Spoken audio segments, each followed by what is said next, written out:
All right, let's jump right in. We're all looking for a bit of stability in a world that feels, well, pretty uncertain economically.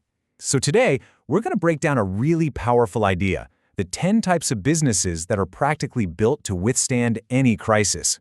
It's the question that's on everybody's mind when the economy starts to get shaky. Can a business actually be recession-proof?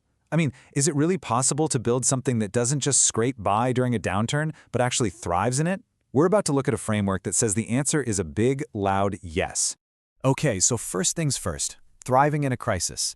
To really get why some businesses are just so incredibly resilient, we have to look at how we, all of us, change how we spend our money when things get tight.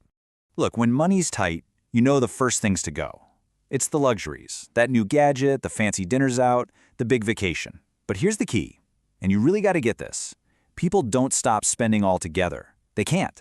They just shift their focus to what is absolutely fundamentally essential.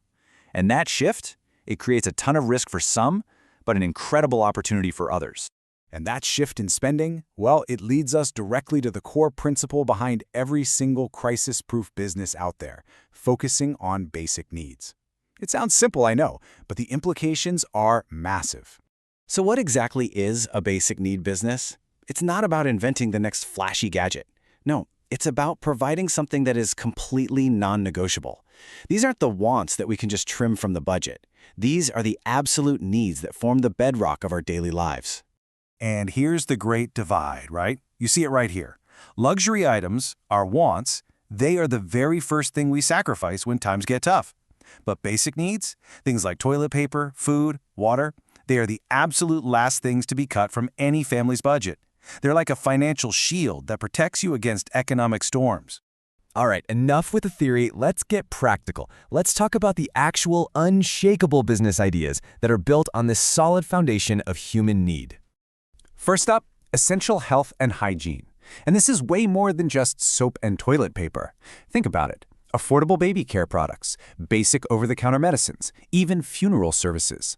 These are industries that deal with non-negotiable life events and health needs that don't care what the stock market is doing.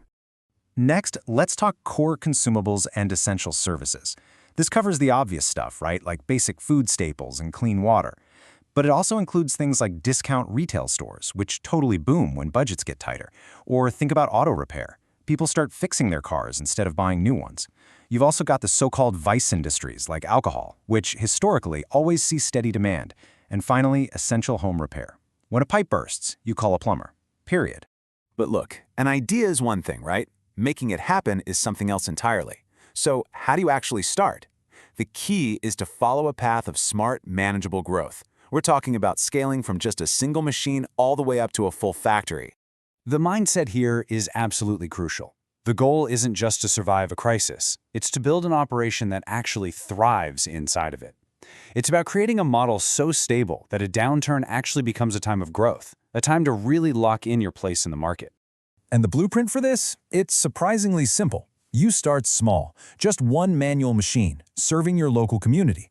Then, you reinvest every single dollar of profit into more machines to crank up your output. Over time, you can scale that up to a semi-automated factory, becoming an essential provider for your whole region, all built one step at a time.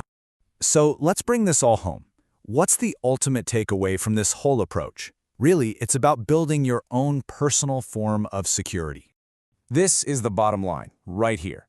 While so many businesses are out there chasing fleeting trends, focusing on basic human needs is like building your own economic shield.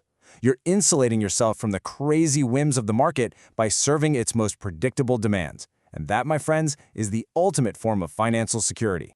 And that leaves us with one last, really important question to think about. These economic cycles, they're going to keep on turning. There will always be ups and there will always be downs. The next one is always just over the horizon. So the real question isn't if it will come, but what will you be doing when it arrives? What will you be building?